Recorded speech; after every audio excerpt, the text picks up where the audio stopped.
गणपति गणराज सुन बिनती लतय मोरे आज।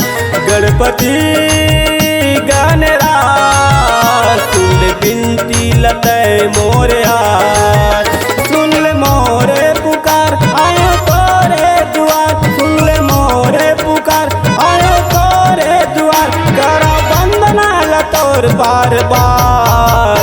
गणपति गणराज सुन बिनती लतय मोरे आज। गणपति गणराज सुन बिनती लतय मोरे आज।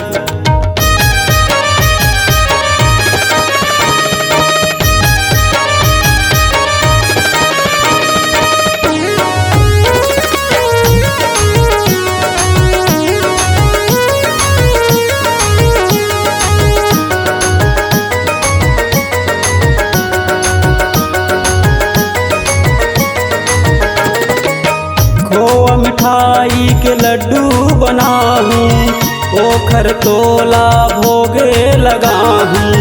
गोंदा चमेली के माला बनाहूँ, जल अर्पण करके तोला पहनाहूँ।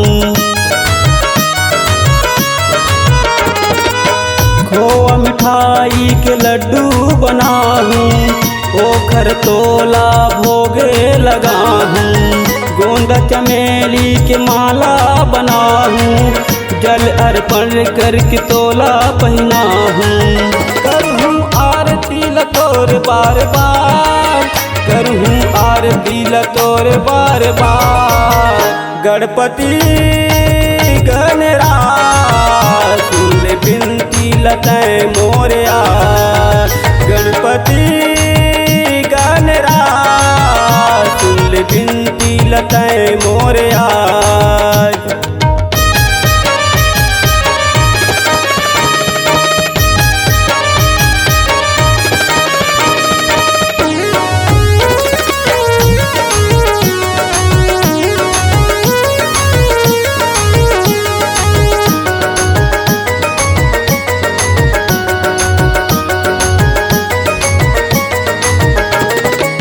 रिद्धि सिद्धि तोरे चरण पखारै, संत करे तोरे सेवा गजानन।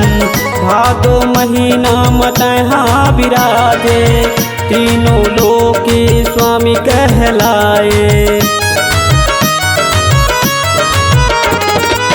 रिद्धि सिद्धि तोरे चरण पखारै, संत करे तोरे सेवा गजानन।